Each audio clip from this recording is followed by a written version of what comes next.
Shalom shalom ndabasuhuje kandi ndabifuriza ngo Uwiteka Imana agaragare mu mpande z'ubuzima bwanyu bwose muri uyu mwaka uzababere mwiza kuruta indi myaka yose. Kwizera nimwe mu ntwaro Imana izakoresha muri kuno kwezi cyangwa se muri uyu mwaka kugira ngo winjire mu isezerano ry'Imana mu buzima bwawe. Umugabo umwe witwa David Wilson yaranditse igitabo aravuga ngo kwizera no gutera intambwe naho waba utabona inzira yose. Abantu benshi tujya twibaza ku mpamvu Imana itubwira ibintu bikomeye mbere yuko ibikora, ariko impamvu bitubwira aba ari ukugira ngo biduhindukire intwaro tuzabashisha kuneshesha umwanzi mu nzira y'umuhamagaro w'ubwiza Imana baraduhamagariye. Kuko aho uri hose, aho utuye hose, aho ugenda hose, hari urugendo rw'ubwiza Imana yateguye ku buzima bwawe. Hari urugendo rw'icyubahiro, hari urugendo rw'amahoro, hari urugendo rw'umunezero, kandi utagomba kureba ushingiye ku byo udashoboye no ku byo wananiwe. Imana iguhamagara yari izi ko hari ibintu uzananirwa, yari izi ko hari ibintu utazashobora, yari bizi ko hari igihe uzagerwa ubudafite imbaraga, ikindi gihe ukaba ufite imbaraga nyinshi, yari izi ko hari igihe uzaba amasengesho menshi atarangira, n'igihe uzaba urimo kurya cyane ahubwo utarecyaba ikibazo. Ibyo bice byose buriya data wa twese ababizi, twahubwo tujya twicukurira umwobo wo kwirengagiza imbaraga z'urukundo rw'Imana. Uyu muvugabutumwa ni umugabo umwe nkunda cyane ukomeye, yanditse igitabo gikomeye cyane yise ngo The Cross and the Switchblades. Ni umunyamerika. Yaravuze ngo nta mwobo muremure cyane urukundo rw'Imana rutabasha kugeramo. Cyangwa se tubizanye mu magambo yacu twabasha kubireberaho uyu munsi wa none, nta hantu kuri ibihe byakujugunya, amateka yakuroha, ibyo uri kunyuramo byagusinziririza, Imana itagusangisha urukundo rwayo ngo iguterure ikwizanire. Imana iratangaje, niyo yonyine igikunda umuntu ikamukunda mu gihe afite imbaraga n'igihe adafite imbaraga. Niyo yonyine ikurikirana umuntu mu gihe abishaka ko imukurikirana n'igihe atabikurikirana. Imana niyo yonyine igivuga ngo ndakubabariye, wazongera kwibaza ibyo wakoze ukumva ntikibyibuka, kandi ari Imana izi byose. Kubera iki? Ifite urukundo rukabije ku buryo nta mwanya na muke igira muri yo wo gusigaza inzika y'ibintu utabashije kurangiza neza. Uwo mugabo rero niyo waba utamwizeye basi wamwemera. Hari ukuntu tu respecting bakavuga uti Kristo ntabwo mwizere, ariko reka mu respecting nk'umugabo w'umunyembaraga, ufite urukundo rurenze, ufite urukundo ruhambaye, ufite urukundo rukomeye. Nashaka kuvuga ikirere, urugendo rwo kwizera kwawe muri uyu mwaka ruzakubera rwiza cyane. Uzizera Imana kandi uyibone, uzashaka Imana kandi uyibone. Aho uzahagarara hose uvuga gukomera kw'Imana, imbaraga z'Imana zizagaragara ku buzima bwawe. Muri iki gitabo yanditse uno mugabo David yavuze irindi jambo ryiza cyane nakunze, aravuga ngo nta umugabo wese, nta wundi mugabo wa muri we uruta we w'amasengesho. Nakunze iryo jambo cyane. Ni ukuvuga ngo uwo umuntu wawe w'imbere w'amasengesho ni munini cyane kuruta wowe. Bivuze ngo ushaka kuba munini mu isi y'umwuka, mu isi y'ibigaragara, ushaka kugera kure, ureka umuntu wawe imbere w'amasengesho akaba munini kuruta uko wowe w'inyuma waba munini. Siporo, regime n'ibindi bintu byinshi kwiyitaho ubikorera wa muntu wawe imbere w'umwuka cyane kuruta w'imbere. Uba munini, uba mwiza kandi uba kwifuzwa. Uyu mwaka rero ntuzatinde wibaza uko uzagaragara imbere y'abantu, uzatinde wibaza uko uzagaragara hagati y'umwami waguhamagariye ubwiza, waguhamagarishije icyubahiro, waguhamagarishije imbaraga, waguhamagarishije ubutunzi bwinshi. Wibutse ko Imana yavuganye nawe ntisaba inkunga ku mahanga. Wibutse ko Imana yavuganye nawe yari ikuzi no kuruta uko wiyizi.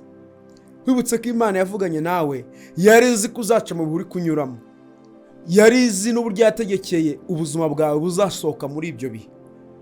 Twe tugira ubwoba iyo tutamwumva, niko umuririmbyi yaririmbye, ariko wehe ntago ajya agira igihe ngo abashakisha kumva uko tumerewe, kuko abizi imbere yuko tugaragara, abizi imbere yuko tubaho.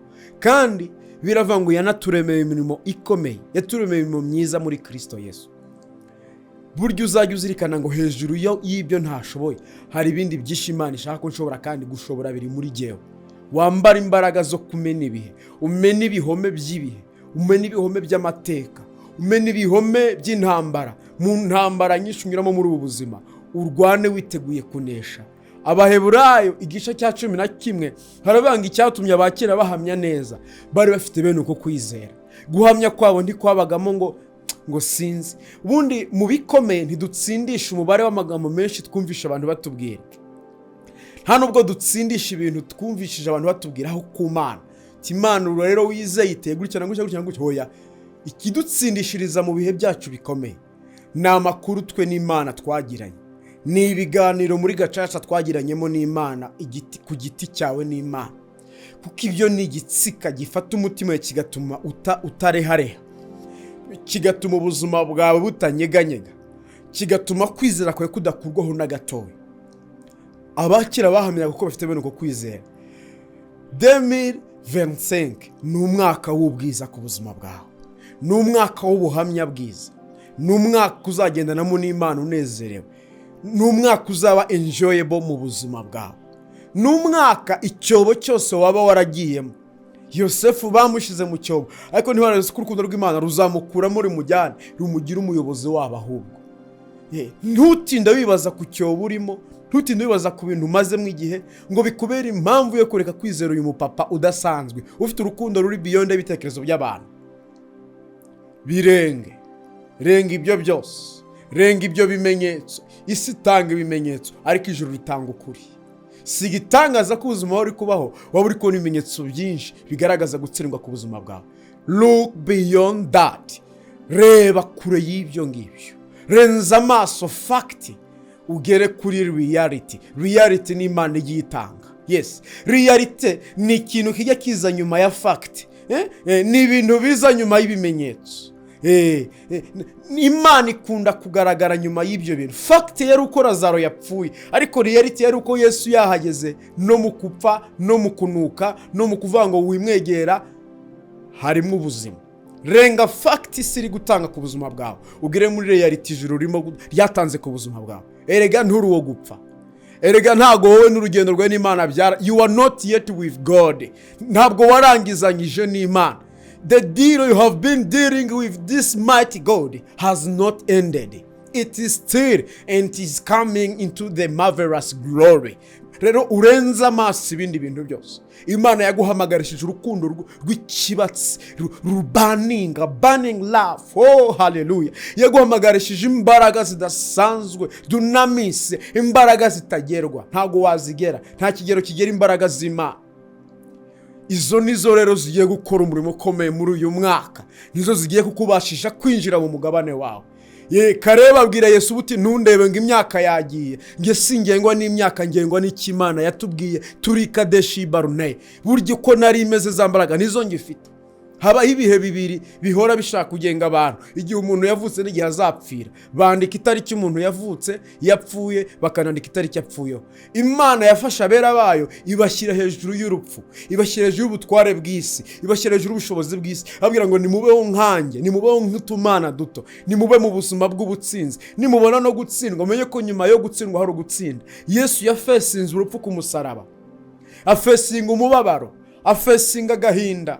Aravuga ngo byashoboka mwami wandenze iki gikombe, ariko arangije aravuga ngo hoya uko byabigenze uko nge mbishaka. Hoya, kandi ntabwo mpari kugira ngo nkore ibintu uko mbishaka, ahubwo data ubigenze uko ubishaka. Imana ishimwe cyane. Reka uyu mwaka Imana izabigenze uko ubishaka, reka Imana izabikore mu bumana bwayo, nawe ubwawe uzitungura. Uzasanga wari igitangaza ariko ibihe byashatse kuguhisha.